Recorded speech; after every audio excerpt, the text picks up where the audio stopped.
సాయిరామ్ గారు, మీరు already lawyer. ఒక జంట మీ దగ్గరికి వచ్చారు, మాకు విడాకులు ఇప్పించండి అని.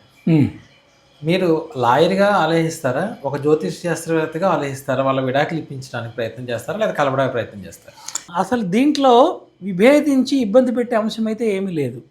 జ్యోతిష్యం ప్రకారం విడిపోవాల్సిన యోగాలు ఉంటే వాళ్ళు ఎలాగో విడిపోవలసిందే. అట్లాగే చట్టం విషయంలో మనం తీసుకుంటే చట్ట ప్రకారం విడిపోవడం అనేది తప్పు కాదు. ఇద్దరు సరిపడని వ్యక్తులు విడిపోవచ్చు. మ్యూచువల్గా విడిపోతే ఇంకా మంచి త్వరగా డివోర్స్ వస్తుంది, ఒక 6 నెలల లోపల. అదే కనుక ఒకరు విడాకులు ఇస్తామని ఒకరు ఇవ్వమని అంటుంటే కనుక గొడవ అనేటువంటిది కొనసాగుతూ ఉంటుంది. మీరు అడిగిన ప్రశ్నలో జ్యోతిష్యుడుగా లాయర్గా మీరు విడాకులు ఇప్పిస్తారా అంటే నేను ఒక మాట చెబుతాను, నేను ఒక మనిషిగా విడాకులు ఇప్పిస్తాను.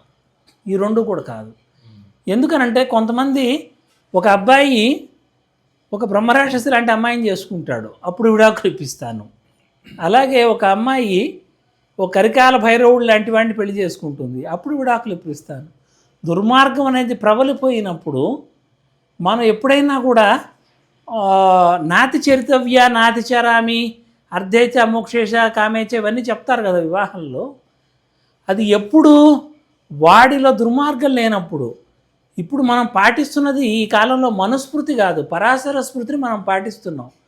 భర్త నపుంసకుడైనప్పుడు, భర్త దుర్మార్గుడైనప్పుడు, అతని ద్వారా సంతానం లేనప్పుడు, కొన్ని రకాల అంటువ్యాధులు లాంటివి వచ్చేటప్పుడు మరి విడాకులు ఇప్పించవచ్చని పరాశర స్మృతి చెప్తోంది మనకి.